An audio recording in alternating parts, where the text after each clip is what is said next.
ഇന്ന് നമ്മൾ തയ്യാറാക്കുന്നത് സേമിയ മാംഗോ ഖീറാണ്. അപ്പോൾ അതിനായിട്ട് നമ്മളിതാ സാധാരണ സേമിയ എടുത്തിട്ടുണ്ട് കേട്ടോ. പിന്നെ അതുപോലെ തന്നെ മാംഗോ പൾപ്പാണ് എടുത്തിട്ടുള്ളത്. അപ്പോൾ മാംഗോ നേരിട്ട് വേണമെങ്കിൽ നിങ്ങൾക്ക് അങ്ങനെ എടുക്കാം. അപ്പോൾ ഞാനിത് മാംഗോ കൂടുതലുള്ള സമയത്ത് കുറച്ച് മാത്രം പഞ്ചസാരയും കൂടെ ചേർത്ത് ഇങ്ങനെ വരട്ടി വെച്ചിട്ടുള്ളതായിരുന്നു. ഇനി നമ്മൾ പായസം ഉണ്ടാക്കാനായിട്ട് ഞാനിതാ ഒരു ഉരുളിയാണ് അടുപ്പത്ത് വെച്ചിട്ടുള്ളത്. അപ്പോൾ ഇത് എൻ്റെ പുതിയ പാത്രമാണ്. ഫസ്റ്റ് ടൈമാണ് ഞാനിതിൽ ഉണ്ടാക്കുന്നത്. കുറേ നാളായിട്ട് എൻ്റെ ഒരു ആഗ്രഹമായിരുന്നു ഇതുപോലെ ഈ ഒരു പിച്ചളയുടെ ഉരുളിയൊക്കെ വാങ്ങിക്കണം കേട്ടോ. അപ്പോൾ ഇത് അത്യാവശ്യം നല്ലോണം പായസം ഒരു 2 കിലോ ചിക്കനൊക്കെ വെക്കാനൊക്കെ പറ്റുന്ന വലിയൊരു പാത്രമാണ്. വാങ്ങുമ്പോൾ തന്നെ കടക്കാരൻ പറഞ്ഞത് ചിക്കനൊക്കെ വെക്കാൻ ഭയങ്കര ബെസ്റ്റാണ് കേട്ടോ. 2 കിലോ ചിക്കനൊക്കെ ഇതിൽ സൂപ്പറായിട്ട് വെക്കാൻ പറ്റുന്നതാണ്. എനിക്ക് പക്ഷേ ആദ്യം തന്നെ ചിക്കൻ വെക്കുന്നതിനേക്കാളും പായസം വെക്കണമെന്നുണ്ടായിരുന്നു കേട്ടോ. നമുക്ക് ഉരുളി ഒരു പായസം ഒരു കോമ്പിനേഷനാണല്ലോ. അപ്പോൾ ആദ്യം തന്നെ പായസം വെച്ചിട്ട് ഞാൻ ചിക്കനൊക്കെ വെക്കുള്ളൂ എന്ന് വിചാരിച്ചിട്ടുണ്ടായിരുന്നു. അപ്പോൾ അങ്ങനെയാണ് പെട്ടെന്ന് മാംഗോ പൾപ്പൊക്കെ വെച്ചിട്ട് നമുക്കൊരു സേമിയ പായസം ഉണ്ടാക്കിയാലോ വിചാരിച്ചത്. അപ്പോൾ അതിനിതാ നമ്മൾ ആദ്യം തന്നെ നെയ്യിൽ കാഷ്യൂനട്ടും മുന്തിരിയൊക്കെ ഒന്നിങ്ങനെ വറുത്ത് മാറ്റിയിട്ടുണ്ട്. പിന്നെ അതിൽ തന്നെ നമ്മൾ സേമിയ ഇട്ടിട്ട് അതും കുറച്ചൊരു 1-2 മിനിറ്റ് ഒന്നിങ്ങനെ റോസ്റ്റ് ചെയ്തിട്ട് നമ്മൾ മാറ്റിയിട്ടോ.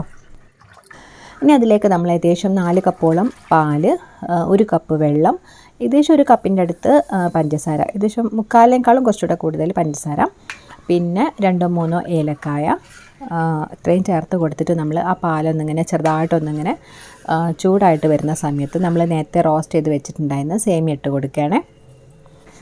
എന്നിട്ട് നമ്മളിതെല്ലാം കൂടെ നന്നായിട്ടൊന്ന് മിക്സ് ചെയ്തിട്ട് ആ ഒരു സേമിയ ഒന്നിങ്ങനെ തിളപ്പിച്ചെടുക്കാൻ കേട്ടോ. അപ്പോൾ നമ്മൾ റോസ്റ്റ് ചെയ്ത് എടുത്തിട്ടുണ്ട്. അപ്പോൾ എന്നാലും നമ്മൾ കുറച്ച് സമയം നന്നായിട്ടൊന്ന് തിളപ്പിച്ചെടുക്കണം. അപ്പോൾ റോസ്റ്റ് ചെയ്തുകൊണ്ട് ഒട്ടിപ്പിടിക്കാതെ തന്നെ സേമിയ കിട്ടും. അപ്പോൾ കുറച്ച് സമയം നന്നായിട്ടൊന്ന് തിളയ്ക്കുന്ന സമയത്ത് തന്നെ അത് ആ ഒരു സേമിയ നമുക്ക് എടുത്ത് നോക്കിയാൽ മനസ്സിലാവില്ല വെന്തിട്ടുണ്ടോ എന്നുള്ളത്. അപ്പോൾ സേമിയൊക്കെ ഇപ്പോൾ നല്ല പാകത്തിനായിട്ടുണ്ട് കേട്ടോ. അപ്പോൾ ഈ സമയത്താണ് നമ്മൾ ഇതിലേക്ക് മാംഗോ പൾപ്പ് ചേർത്ത് കൊടുക്കുന്നത്. അപ്പോൾ നമുക്കിനി ഫ്ലെയിം ഓഫ് ചെയ്തിട്ട് മാംഗോ പൾപ്പ് ചേർത്ത് കൊടുക്കാം കേട്ടോ. നമ്മളിത് ഓൾറെഡി കുക്ക് ചെയ്തിട്ടുള്ള മാംഗോ ആണ്. ജസ്റ്റ് കുറച്ച് പഞ്ചസാരയൊക്കെ ചേർത്ത് കുറച്ച് സമയം ഒന്നിങ്ങനെ വരട്ടി എടുത്തിട്ടുള്ളതാണ്. ഇനി അല്ലാതെ നമ്മൾ പഴുത്ത മാങ്ങ ചേർത്ത് കൊടുക്കുകയാണെങ്കിൽ അത് ചേർത്തതിന് ശേഷം കുറച്ച് സമയം ഒന്നിങ്ങനെ ചൂടാക്കിയാലും മതി കേട്ടോ. ഇനി നമ്മളിതിലേക്ക് നേരത്തെ മാറ്റി വെച്ചിട്ടുണ്ടായിരുന്ന കാഷ്യൂനട്ടും മുന്തിരിയും ഇതിലേക്ക് ചേർത്ത് കൊടുക്കുന്നുണ്ട്. അപ്പോൾ നമ്മളുടെ മാംഗോ സേമിയ ഖീർ ഇവിടെ റെഡി ആയിട്ടുണ്ട് കേട്ടോ. അപ്പോൾ പായസമാണെങ്കിൽ കുറച്ച് നല്ല ലൂസായിട്ടാണല്ലോ ഉണ്ടാവുക. അപ്പോൾ ഇതൊരു ഖീർ എന്ന് പറയുമ്പോൾ കുറച്ചൊരു തിക്നെസ്സിലാണ് ഉണ്ടാവുന്നത്. അപ്പോൾ നമ്മൾ ഈ ഒരു രീതിയിൽ തന്നെ കേട്ടോ സെർവ് ചെയ്യുന്നത്. അപ്പോൾ നിങ്ങൾക്ക് വേണമെങ്കിൽ കുറച്ചുകൂടെ പാലൊക്കെ ഒഴിച്ചിട്ട് ലൂസായിട്ട് വേണമെങ്കിലും ചെയ്തെടുക്കാം. അപ്പോൾ ഞാനിതാ ഒരു പാത്രത്തിലേക്ക് ഇതൊന്നിങ്ങനെ മാറ്റുന്നുണ്ട് കേട്ടോ. ജസ്റ്റ് ഒന്ന് നമ്മൾ നേരത്തെ റോസ്റ്റ് ചെയ്ത് വെച്ചിട്ടുണ്ടായിരുന്നതൊന്ന് ഡെക്കറേറ്റ് ചെയ്ത് കൊടുത്തിട്ടുണ്ട്. അപ്പം നമ്മളിതാ നല്ല ഓട്ടുരുള്ളിയിൽ മാംഗോയുടെ പൾപ്പും സേമിയൊക്കെ ചേർത്തിട്ട് നല്ലൊരു ഖീറാണ് റെഡി ആയിട്ടുള്ളത്. നമുക്ക് എന്തെങ്കിലും ഫംഗ്ഷനൊക്കെ ഉണ്ടാകുന്ന സമയത്ത് ഈസി ആയിട്ട് ഉണ്ടാക്കാൻ പറ്റുന്ന ഒരു ഡെസേർട്ടാണ് കേട്ടോ.